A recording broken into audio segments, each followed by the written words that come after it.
When I was 28, I ultimately chose to leave Mikai. This pointless unrequited love had finally come to an end.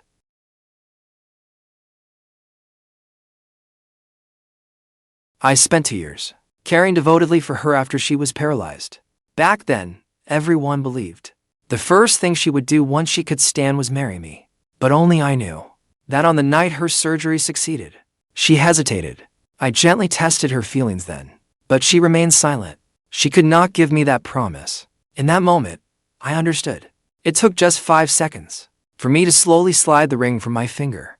That very night, without the slightest hesitation, I walked out of the room that held 2 years of my memories. Do you still want to marry me? At my question, Mikai was visibly taken aback. She lowered her head and stared at her legs, falling into a long silence. The noisy laughter outside the door slipped in through the gap where it had not fully closed. The doctor said the surgery had been a complete success. In about 2 weeks, she would be able to walk like anyone else. I never thought she would recover one day. 2 years ago, she had nearly lost the will to live. It is all thanks to Yunmo standing by her all this time. They must be getting married soon. We need to prepare a wedding gift quickly. Faced with the teasing and blessings full of expectation outside, Mikai kept her lips tightly pressed together. Without saying a word, the air in the room seemed to freeze. Awkwardness spread silently between us. In the end, I was the first to stand. As usual, I began massaging her knees and calves. I wanted to give her a way out. Is this pressure all right? I asked. At last, it broke the suffocating silence. As I worked, her rigid body gradually began to relax, keeping up the habit I had formed over the past 2 years. I softly asked whether anything hurt. She gently shook her head, then earnestly said no. She even said my massage technique was more considerate than a professional caregiver's. Staring at my constantly moving hands, I drifted into thought. At first, I knew nothing about massage. She hated being touched by strangers, and whenever a caregiver came near, she would fly into a rage and drive them away. But for her legs to recover, daily therapeutic massage was essential. So I studied under the owner of a massage clinic for 3 months. At first, I even repeatedly tested medicated oil on myself. Only after I became proficient did I dare to carefully touch her legs. In the beginning, I only dared to do it while she slept, secretly massaging her legs. She had always been a light sleeper. No matter how careful I was, she noticed and scolded me, even when she screamed at me to get out. I did not budge. I kept massaging the pressure points my teacher had shown me. Unable to move her legs, she could only furiously grab a pillow and hurl it at my head. I still did not stop, so she grabbed everything within reach and threw it all at me. The last thing she threw was a photo frame. It held a picture from her college days. In it, she held a trophy high, radiating the bold confidence of early success. When blood slowly trickled down from my forehead, she froze, struggling to reach me, but her paralyzed legs trapped her where she was. At last, she covered her face and broke down sobbing. She cried for me to leave. Stop staying with a useless person like me. It is useless. I cannot feel anything at all. No matter how hard you massage them, it will not help. During her darkest, most self-destructive days, I came every day, rain or shine, and kept massaging her legs. Until one day, her mother discovered that she had taken sleeping pills. Distraught, she rushed Mikai to the emergency room. Her family was helpless against her stubbornness. I crouched in front of her and softly asked her to look at me. She obediently lifted her head. I told her everything would get better. To be honest, even I did not know where that inexplicable certainty came from. After that, Mikai's mother would hold my hand and thank me again and again, grateful that I was there for her at such a time. She always seemed to have more to say, but held back. I understood her concerns, so I promised that as long as Mikai did not send me away, I would stay by her side forever. But the truth was, no matter how many times she drove me away, I never truly left. One time, when the massage still showed no results, she, now in a wheelchair, erupted again. She hysterically screamed for me to get away from her. She had smashed the whole bedroom into chaos. But one small mercy was that she began avoiding me, instead of throwing things at me. After she had vented all her rage, I moved to her side and repeated those words once more. Mikai, trust me. I stayed by her side, and I waited for 2 long years. In the end, my efforts paid off. Sensation slowly returned to her legs, And soon she could even make a few simple movements. When yesterday's surgery was over, even the doctors called it a miracle. The surgery was a tremendous success. She would be back on her feet before long. When Mikai's mother heard the good news, she excitedly pressed a bank card into my hand. Staring at that card, I felt dazed.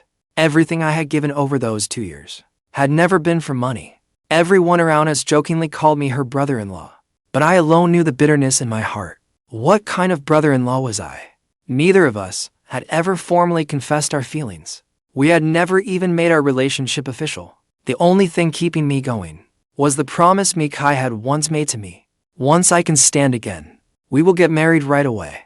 It was after her first treatment had failed. The doctor shook his head regretfully. I pushed her wheelchair home. The moment we entered, her long-suppressed emotions completely shattered. Once the dazzling golden girl everyone admired, she had fallen from grace, unable to move. Anyone would have found such a fall unbearable. I pulled her tightly into my arms, but she viciously bit down on my shoulder. She bit me deeply. Even now, my shoulder still clearly bears the bite mark that never faded. When she saw the blood seeping out, she suddenly came to her senses and frantically apologized to me over and over. As I endured the pain and massaged her calves as usual, she finally said those words. No, that was not all. She had also asked me, Yun Mo, have you been secretly in love with me all this time? I did not avoid the question. I looked straight into her eyes and honestly nodded. She stared at me for a long while before making that promise to marry me with a trace of pride. But I was not seeking an equal exchange. I only humbly hoped that one day she might come to love me too. At that moment, I still rose out of habit, poured medicated oil into my palm and rubbed it warm, then gently laid my hands over her legs. I could feel it. Her gaze had rested on me for a very long time. Mikai's voice drifted down from above me. Yun Mo, from now on, all this waiting on me, you do not have to do any of it again. My hands abruptly froze, but I gritted my teeth and finished the massage. I slowly raised my head. With my last shred of hope, I looked at Mikai and asked, do you still want to marry me? A flicker of conflict crossed her face, but in the end, she tightly pressed her lips together and said nothing. I laughed bitterly to myself. What was I thinking, reaching for someone so far above me? But the plain band on my left ring finger was the one she had personally put on me. After loving her silently through so many days and nights, how could I not hope for an ending between us? I stood up straight and went to wash the medicated oil from my hands. When my gaze fell on that ring, my heart clenched in sharp pain. She stood outside the bathroom door. Her voice came through the door. Yun Mo, in my heart, you have always been my little brother. Scalding tears instantly splashed into the cold water in the sink. I hurriedly wiped my face dry with the back of my hand. After I composed myself and pushed open the door, the living room outside was still full of laughter. I lowered my gaze, then looked directly into Mikai's eyes. Gritting my teeth, I slowly worked the metal band off my finger. Honestly, it had never fit. It was a full size too small. I never looked too closely at whether she had been careless when buying it, or whether it had never been meant for me at all. The only thing I knew was that even though it was far too small, I had forced it past my knuckle and down to the base of my finger. Even when it made my bones ache every day, I had always lied to myself, telling myself I would get used to wearing jewelry. But when it finally came off, the relief in that finger could not lie. At that moment, a trace of regret rose in my heart. Why had I not taken it off sooner and spared myself? Mikai's gaze began to dart uncertainly. I held the plain band right before her eyes, back to its rightful owner. The deep indentation on my knuckle was still clearly visible. After a pause, I quietly twisted the knife. It is too small. She parted her lips as if she wanted to explain, but I raised my hand and cut her off. Then I pushed her wheelchair outside. The moment we appeared, the friends in the living room immediately gathered around to tease us. Well, what sweet nothings were you two whispering in there? You even had to keep us from overhearing. Do not worry. We will not mess with you tonight. We will save all the newlywed teasing for your wedding day. We will chat a little longer, then leave and let you to have some peace. Like Mikai, her friends from that circle were exceptionally considerate. Knowing Mikai had only recently undergone rehabilitation surgery, everyone had brought her juice and easy-to-digest food. Then one friend casually asked Mikai, once you are fully recovered, shall we plan that ski trip to Tieli City? Mikai agreed without changing expression. The way she once broke down whenever skiing or exercise was mentioned was nowhere to be seen. That friend then turned to me and called out, "Brother-in-law, you should come too. Let Mikai cover your plane ticket as well. You will love the scenery there." Mikai raised her head and watched me quietly, as though waiting for me to give them my own answer. She had just shattered 2 of my illusions in a row. No matter how thick-skinned I might be, I still had a shred of pride left. "I will sit this one out. I will drive you all to the airport." But Mikai unexpectedly cut in. "It would be fine for you to come along and relax. After all, I only see you as my own younger brother." The instant she said that, the mood in the entire living room froze. It was so quiet, you could have heard a pin drop. One friend nearby gave an awkward laugh and gently patted her shoulder. "Mikai, what nonsense are you talking about?" Several other friends quickly stepped in to smooth over this awkward situation. "She just had surgery. The anesthesia has not fully worn off yet, so she is still a little muddled. Brother-in-law, please do not take it to heart. Do not hold it against a patient." That subject was forcibly brushed aside amid everyone's forced laughter, but Mikai remained silent throughout. Without saying another word, my thoughts drifted helplessly back to long ago. Back then, my closest friend saw the ring on my hand and seriously asked me, "Yunmo, do you understand that people in her circle live in an entirely different world from us? When her legs fully recover, would she really lower herself to marry an ordinary man like you?" Back then, I had no confidence to answer that question. Even today, I still could not give a definite answer. Until now, when Mikai herself took that cruel truth and threw it in my face, I looked at this seemingly lively gathering before me. On the surface, everything still looked cheerful and harmonious. Soft, pleasant music flowed from the speakers. Their friends eagerly reminisced about old stories from their circle. I silently lowered my head and searched my phone for this so-called Tieli city. Online, it was described as an obscure place to ordinary people, yet a luxury ski paradise where the wealthy gathered. The things they were discussing made me feel like an outsider. I could not get a single word in. At that very moment, I finally understood completely what my friend meant when he said, "We are not from the same world," and how heavy those words truly were. I rose from the sofa. Mikai's gaze immediately followed my movement. I ignored her and went straight back to the room that was supposedly mine. Though it was called my room, every item inside, large or small, had been chosen by Mikai's mother herself. I opened my contacts. I called the wealthy woman who had tearfully thanked me 2 years earlier. I started a voice call. Rubbing my fingertips uneasily, I said, "Ma'am, that bank card you promised me before." The woman on the other end seemed to have been waiting for me to ask.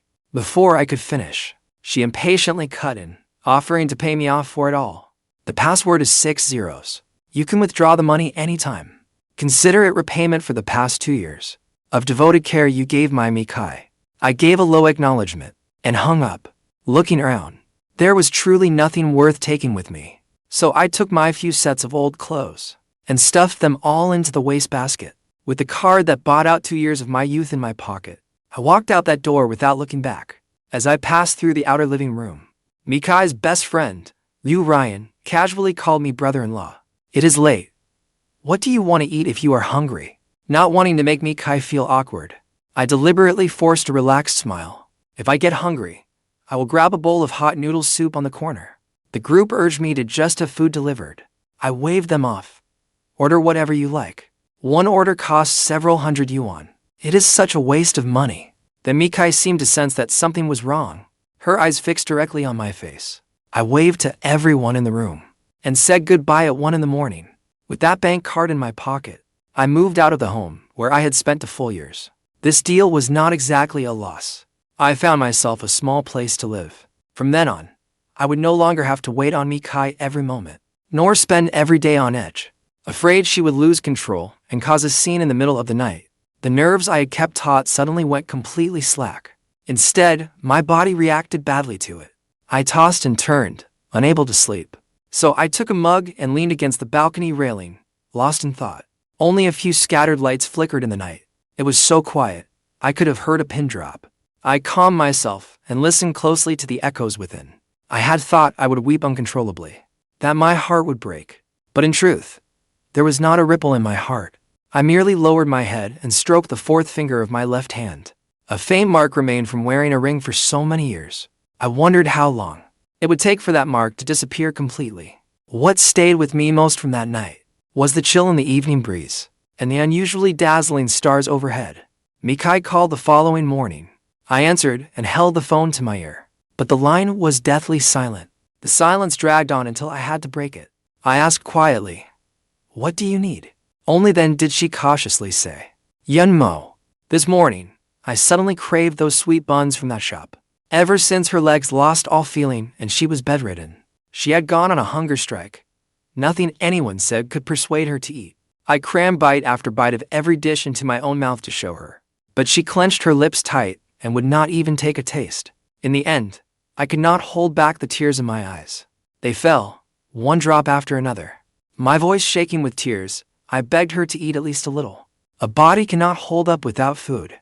Perhaps she got tired of seeing me sobbing like that. In the end, with her brows tightly furrowed, she reluctantly took a bite of the sweet bun. She complained that the ones sold outside did not taste authentic, so I forced myself to learn how to make them. But everything that happened yesterday was still carved into my mind like a blade. Even now, that cold, cruel treatment made me feel suffocated whenever I recalled it. In an utterly calm voice, I said into the phone, "Mikai, I have already left." A long, deathly silence followed on the line. I could not find any more words for empty pleasantries, so I simply pressed the red button and ended the call. The balance on that bank card was staggering. I counted the zeros after it on my fingers. As I counted, my mind practically shut down. I checked it over and over again, but the enormous sum still felt like a dream. I tucked the card into my inner pocket as if it were treasure. Only then did I truly understand what my friend meant when he warned me that she and I could never cross the gulf between our social classes. He was right.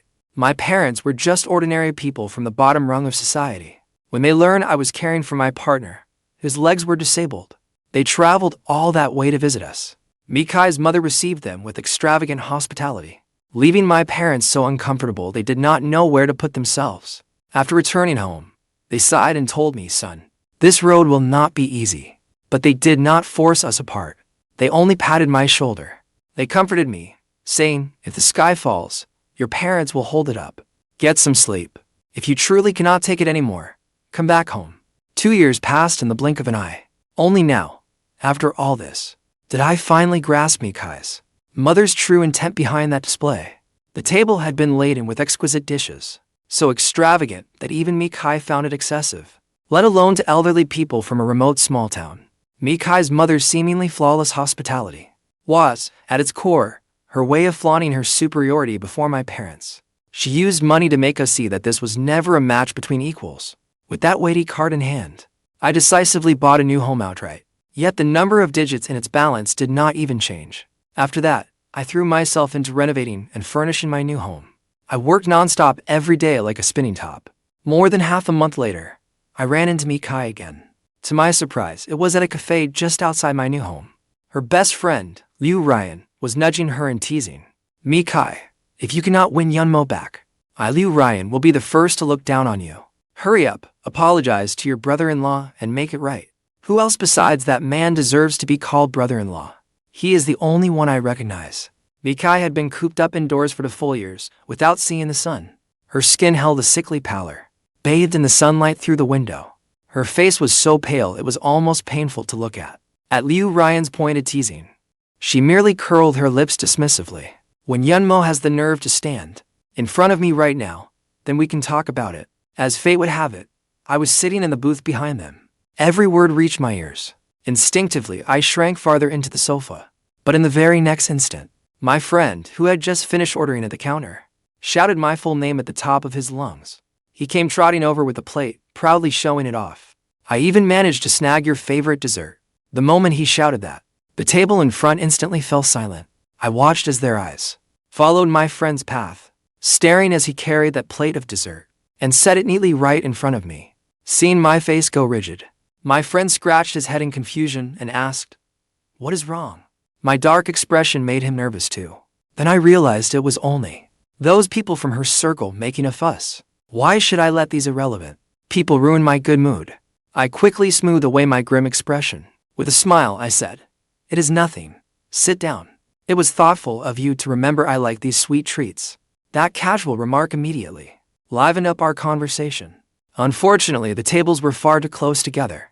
Everything from Mikai's booth drifted through the air straight into my ears. Heaven itself arranged for you two to meet. Mikai, get over there and apologize. You could search everywhere and never find a brother-in-law as good-tempered as him. I do not believe you will ever meet another man this devoted to you. Liu Ruyan gave her a stern warning. If you do not settle this today, we will not even be friends anymore. I knew every voice at that table by heart. When Mikai was bedridden after losing the use of her legs, they had all lined up to visit her. One young man among them had secretly liked Mikai all along. That day, he pushed open her door and went to her bedside.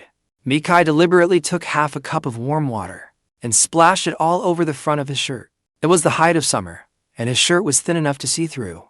Soaked through, it instantly clung to his skin. His face blazing red, he froze beside the bed, unable to stay or leave.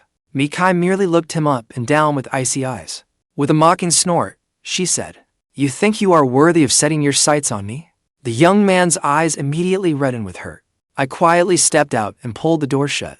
When the young man fled the room, he held his head high on purpose, desperately clinging to his pride as he swore to me. As for me, I will never spare Mikai another thought. A woman like her is not worth it. After throwing out those words, he strode off, tugging at his dripping shirt. But when he reached the stairs, he turned back. He saw me crouching in the outer room, wiping up the water dripping from his clothes. Looking deeply uncomfortable, he forced out, "Still, you are a real stand-up guy. Thanks for today. I suggest you give up on Mikai too. That woman does not deserve someone with a temper as good as yours." After that heartfelt advice, he left without looking back. After that, we actually became close friends. On holidays, we even made a point of exchanging gifts. Truthfully, Mikai's friends were not bad people. My mind was wandering through these old memories, while I half listened to my friends chatter across from me. Then Mikai's familiar voice suddenly rang out. Only then did I realize that the wheelchair had somehow already stopped beside me. She called me by my full name. Yunmo. I instinctively looked up. Mikai's brows were furrowed, but upon seeing me, she seemed unable to say what she wanted. Her friends behind her began egging her on. They urged Mikai to soften up and win her brother-in-law back. At that, the crease between her brows deepened, but I no longer cared for her apology. Relationships should end on good terms. Besides, I had taken that bank card, had I not? I had not even finished counting the zeros in its balance. A person should not be too greedy. Mikai stood before me, dazed. Seeing her awkward expression, I broke the deadlock first. "You do not need to apologize to me." She visibly relaxed when she heard that. She had only half turned away. When she turned back and asked when I would move back, perhaps I had not made myself clear last time. This time, I made it final. I will never go back. I did not know what Mikai was thinking. She stared at me with dark, unreadable eyes. In the end, she only managed a quiet, Mikai turned around and went straight back to her booth. A few of her close friends huddled together, buzzing with gossip. "So, how did it go? Did you make up and bring him back? When are you planning the wedding? When do we get your wedding favors? What wedding?" Mikai's tone was icy. Every word dripped with impatience. The entire table instantly went quiet. Not a sound. Mikai immediately repeated herself, her voice rising without her meaning it to. "Why would you think I would marry him? Because I owe him? Does gratitude mean I have to marry him? I have said it before. I only see him as a younger brother." That was already the third time she had said it. Everything has its limits. People should not push their luck. Hearing that, I simply stood up. Facing her friends, I cleared things up. Those marriage rumors were nothing but wild speculation. I was only paid to take care of Mikai, nothing more. Mikai looked up, her dark eyes locked tightly on mine. I did not look away. I met her gaze openly, looking at her tightly furrowed brows. I added, "I do not even need to be your younger brother. From now on, we are better off as strangers." Back when I was caring for Mikai, a thought often crossed my mind. If Will had never been in that car accident, would he have fallen for Clark? At first, I thought he would. Later, I decided he absolutely would not. I kept going back and forth between those answers, but never figured it out. I cannot know what movie characters think, but as for the ending between Mikai and me, I finally saw it clearly. Mikai got a new boyfriend and made a huge spectacle of it. Every day, she flaunted their relationship on social media, even openly bringing that young man into her social circle. I could not ignore it, even if I wanted to. Later, at a gathering arranged by friends, I ran into Mikai and her new love. After so much time had passed, no one expected the two of us to meet. The moment Mikai entered the private room holding his hand, the friend beside me immediately tensed up and grabbed my wrist. After all, he knew how completely I had devoted myself to Mikai these past years. All my friends knew it well. I patted the back of his hand and gave him a reassuring smile. Then my gaze naturally swept over Mikai and the young man she had brought with her. He looked quite ordinary, just 2 eyes and 1 mouth. Nothing extraordinary about him. Mikai noticed me then as well. As if nothing had happened, she sat in a secluded corner near the door. The moment she sat down, she called a server over and ordered a fruit platter. Once the fruit platter arrived, Mikai pushed it straight in front of him. The guy beamed from ear to ear. His eyes curved into crescents. He leaned close to her ear and whispered to her affectionately. He eagerly shared some amusing story with Mikai, but Mikai could not even be bothered to lower her head. Her eyes rested idly on the fruit on the table. She half-heartedly humored her boyfriend's chatter. Anyone could see at a glance how utterly perfunctory she was. If this was what she looked like in love, honestly, it was pretty uninteresting to watch. The scene stirred nothing in me, but my friend beside me could not stand it. After knocking back a few drinks, he was getting drunk. He grabbed my arm and insisted on finding me a girlfriend. I quietly thought to myself, this guy is definitely wasted. Supporting my staggering friend, I was about to leave when I met Mikai's new boyfriend's eyes. I could not help stopping. Then he said, "Thank you for taking care of Mikai before." I gave a faint nod and started to lead the drunk beside me out, but the guy seemed desperate to one-up me. He did not notice that the atmosphere around us had turned ice-cold. He hurriedly stood and blocked my way. He said that if he had been the one by Mikai's side back then, he could have cared for her just as devotedly. Her unpredictable fits of anger, the glasses she smashed on the floor at the slightest provocation, and the torment of sleepless nights. He swore he could endure all of it. I could not help scoffing. Anyone can talk a big game. To bad life has no second chances. Then again, perhaps not. If Mikai's old leg injury ever flares up again, he can experience caring for her himself. At that, Mikai's face instantly darkened. My friend quickly tried to smooth things over. I followed with a joking laugh. If that day ever comes, it would be more practical to just spend the money on a professional caregiver. But that offhand remark completely ignited Mikai's anger. With a piercing crash, she slammed the cup in her hand onto the table. I turned slightly and glanced at her. Her brows were tightly knotted, her voice full of irritation and disgust. That is ancient history. Dragging it up now is pointless. It was already in the past. So, why had it become a forbidden topic? In the end, she just did not want to face it. To her, those days were a shameful chapter. The next day, once my friend sobered up, he heard about the fiasco. He was so furious. He cursed that guy's entire family tree. What the hell was that jerk thinking? He came right up to you and got in your face, did he? Let him show off however he wants. I looked at the long string of digits in my account and found I felt nothing at all. At that moment, I finally understood the comforting power of money. But my friend thought I was just putting on a brave face. He kept saying Mikai had already moved on. How about I find you a new girl? With your current wealth, getting a girlfriend would be easy. People these days are used to instant love. But deep down, I still wanted to take things slowly. I wanted to meet the right person, to go from strangers to lovers, step by step, and exchange our feelings with the purest sincerity. I gently declined his offer. Forget it. But seeing my reaction, my friend became even more convinced that I had been deeply wounded by Mikai and was foolishly waiting for her to come back. He fumed beside me, cursing Mikai for being heartless. I played along, laughing as I cursed that woman too. Time slipped by at an unhurried pace. I began baking pastries and learned my way around plants and flowers. Naturally, quite a few women made the first move, but whenever I said I wanted to take things gradually, they fled as if I had the plague.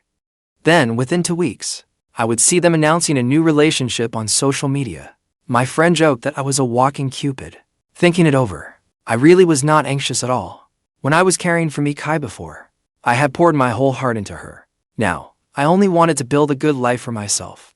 I had to clear away everything old in my heart first, before I could embrace another relationship. I thought that whoever entered my heart in the future would surely be a woman who treated others with sincerity. I still longed for an unreserved meeting of souls. If I had not happened to return this time, Our group might never have had the chance to meet. No, you have to treat us to this welcome home dinner. It was not that I had kept it especially secret. Even I had not expected Liu Ruyan to return with me. Traffic made me miss my scheduled flight. While I waited for the next flight in the terminal, she sent me a pitiful little message, asking why I had not arrived yet. She even complained that she hated me. That was when I learned she had secretly bought the seat beside mine, excited to surprise me. Instead, we missed each other by a cruel twist of fate. She had landed long before me and waited alone at the airport. We had only just reunited. My friends kept teasing us from the side. Smiling, I raised my hand to say I would treat everyone. Liu Ruyan copied me and raised her hand too. Imitating my tone, she said she would pay. She was outgoing by nature and soon became friendly with my friends. When everyone sat down at the restaurant, even with Liu Ruyan joining us, there were exactly enough seats. Only then did someone notice Mikai was not there. They immediately called her. Mikai's voice was slurred and unclear. She said her leg had suddenly started hurting and told them to come to the hospital. Hearing that, they could not possibly stay seated. How did this happen so suddenly? Are you all right? What exactly did the doctor say? I am fine. The doctor only said I need more rest. Go ahead and eat. Do not worry about me. I will treat everyone next time. Though Mikai said that, what had happened before was too serious, and her family background was what it was. Seeing our friends torn, I gave them an out and told them to go check on her. We could have dinner with Mikai anytime. Liu Ruyan and I were exhausted from the trip anyway.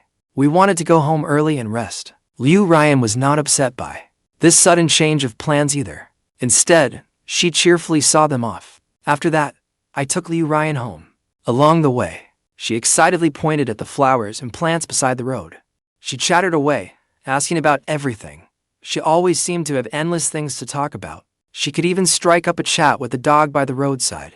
When we reached my door, neither of us could have imagined that the person who should have been in the hospital was standing outside my home. Liu Ruyan froze, her hand still holding mine. She saw Mikai, yet she still stepped forward, breaking the silence first. She asked why Mikai was here. There was a smile in her voice, making her seem especially warm and friendly. She even politely addressed her as sis. I instinctively glanced at her. Mikai smiled at her, but did not answer her question. Instead, she turned to me. She said my name, Yunmo. Her gaze remained fixed on me. Long time no see, she said. Then she repeated it. Despite being so thoroughly ignored, Liu Ruyan showed no displeasure. She still held my hand, standing sweetly at my side. Mikai seemed to want to say more, but I stepped forward and cut her off. I introduced Liu Ruyan to Mikai. This is my girlfriend, Liu Ruyan.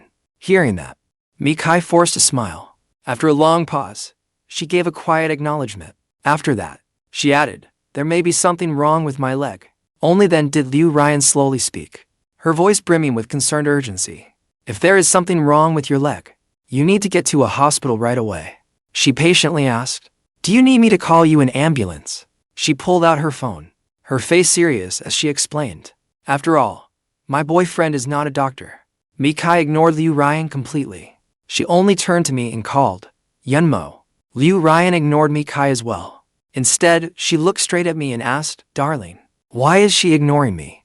How would I know why Mikai was ignoring her? Mikai called to me again, but Liu Ruyan clung to me almost obsessively.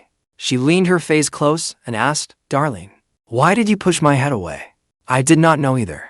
Grinning, she leaned her face close again. I had never been able to resist that move. I instinctively took out my key to open the door, but as I stood before the door, it suddenly hit me. Mikai was still standing beside us, yet Liu Ruyan made no attempt to hide it. Darling, did you forget? Sister Mikai is still standing at the door. Mikai nearly lost her composure. When she saw me looking at her, she finally forced out two words. Let's talk. Liu Ruyan shook my hand. She shook my hand and pouted. You really are something else, babe. Only then did I catch on. Liu Ruyan had been acting like a sweet, innocent little schemer from the start. A beat late, I played along. I do not have anything to say to her. With that, I shut the door. The moment she came inside, Liu Ruyan threw her arms around me. I'm jealous, she cried. I stroked her head and asked what she had to be jealous about. When we first started dating, I had told her everything about myself, holding nothing back. She knew every detail of my past with Mikai. What was there for her to worry about? She said bitterly that I was as dense as wood. For a moment, I did not know how to respond. But before I could say anything, she brightened up again. Being dense is not so bad, she murmured. Her voice was muffled, as she softly added, you cannot even see when someone is flirting with you. But that night, Mikai called me anyway. It felt like a dream. Did you know your ex-girlfriend had a first love she dated for years? This time, Mikai really was hospitalized. The exact situation was still unclear. The ex-boyfriends who had claimed they would care for her went to the hospital one after another. My friends even made bets on how many days those men would last. The longest lasted only 2 days. Most left the hospital after just a few hours. My friends all said she had it coming.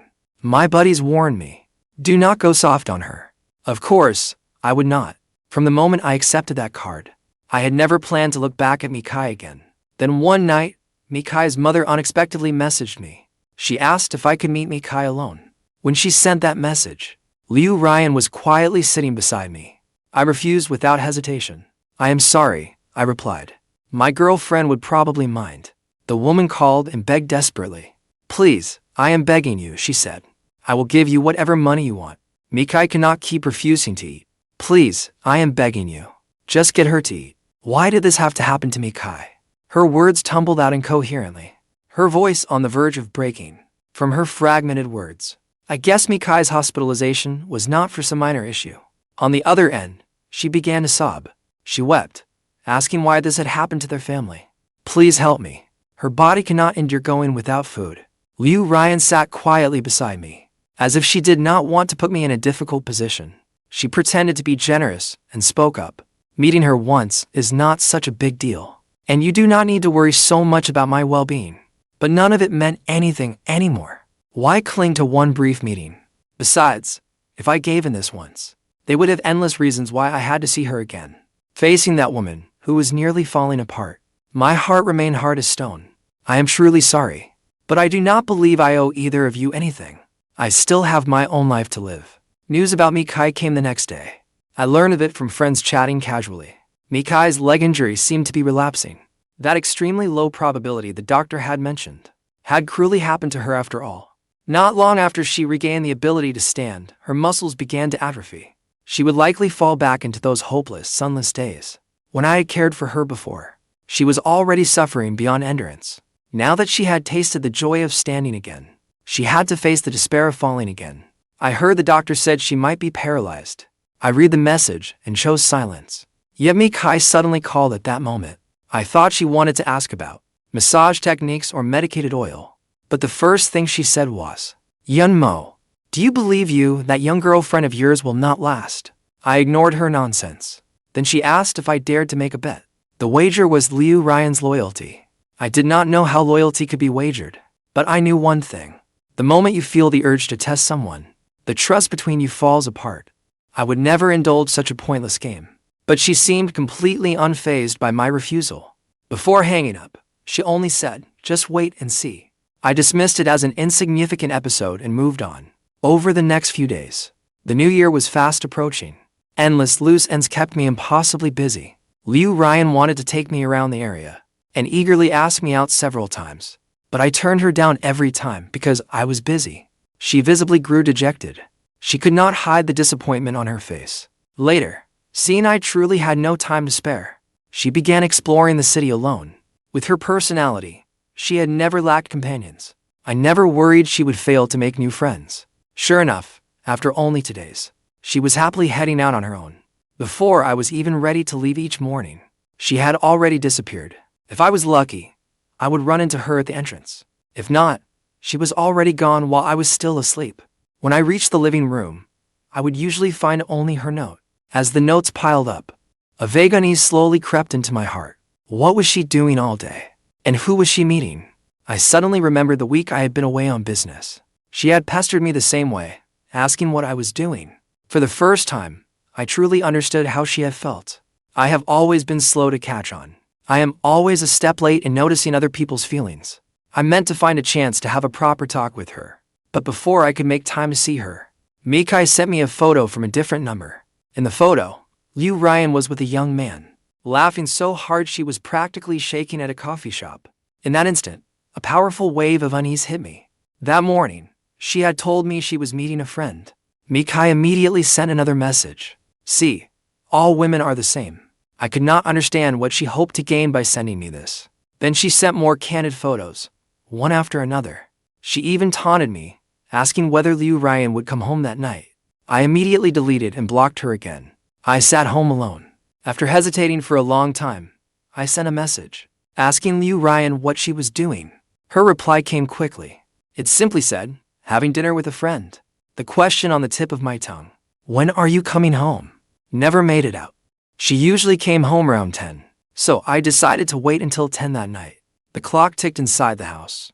I curled up on the sofa, waiting anxiously. 11 o'clock came and went. Liu Ruyan was still nowhere to be seen. She had not even sent a message to check in. Mikai called me from another new number. She mocked me. Wasn't I right? All women are the same. But I still could not fathom what she wanted from this. Even in the worst case scenario, what if Liu Ruyan really had wronged me? If she had truly betrayed our relationship, then we would simply go our separate ways. I would find someone else worth loving. It was that simple. I would never let one heartbreak frighten me away from love forever. I remembered a friend who had a crush on Mikai once telling me that Mikai was not worthy of me at all. Back then, I instinctively defended her. I thought she was a good person, with a kind heart. She had so many good qualities. How could anyone say she was not worthy of me? But now, stepping back and looking at it rationally, I thought back on those 2 years I devotedly cared for her.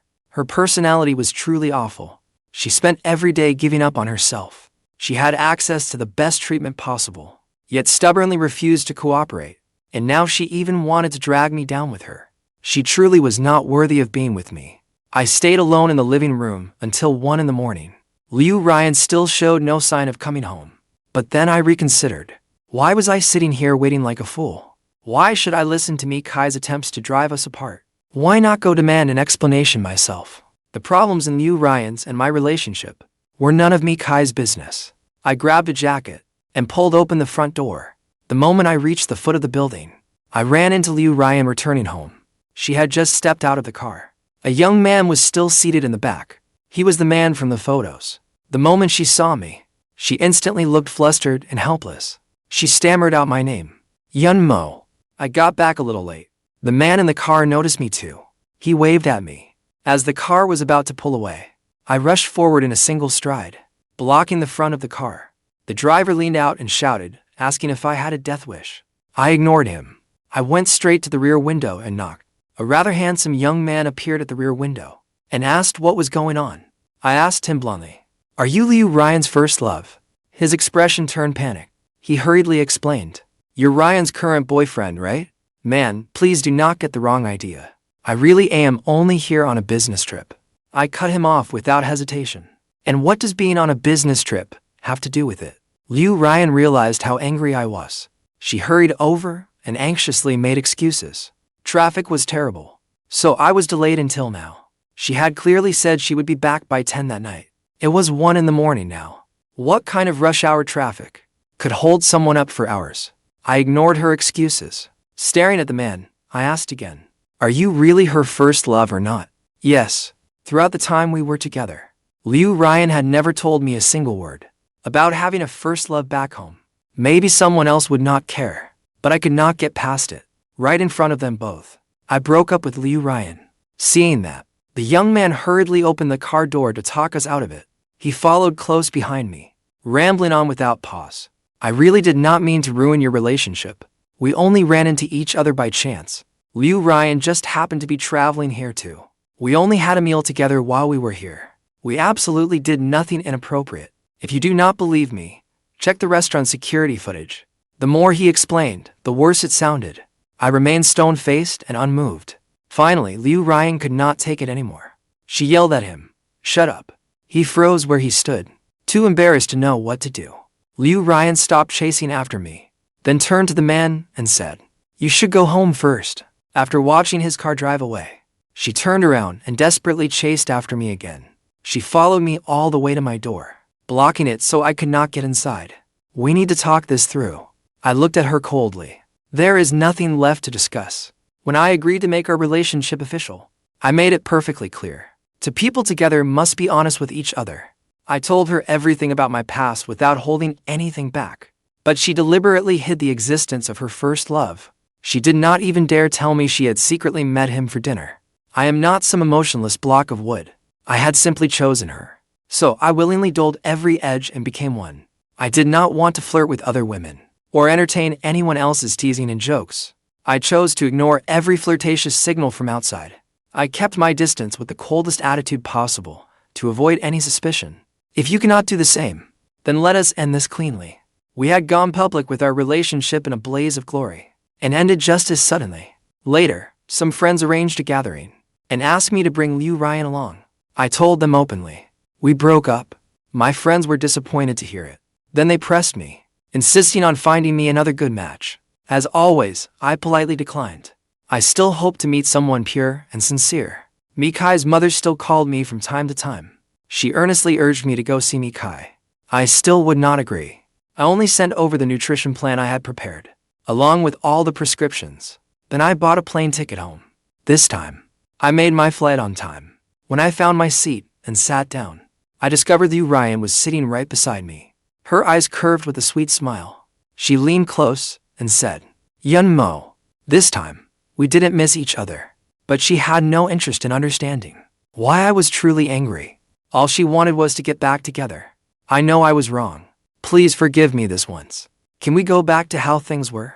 She repeated those same words throughout the entire flight, back when she had worked so hard to pursue me. Even a punctuation mark I sent would make her analyze it for ages. But now that something this serious had happened, she could not even be bothered to offer a proper explanation. Even Mikai's mother only wanted to see me once. Yet I had firmly refused her several times to avoid suspicion.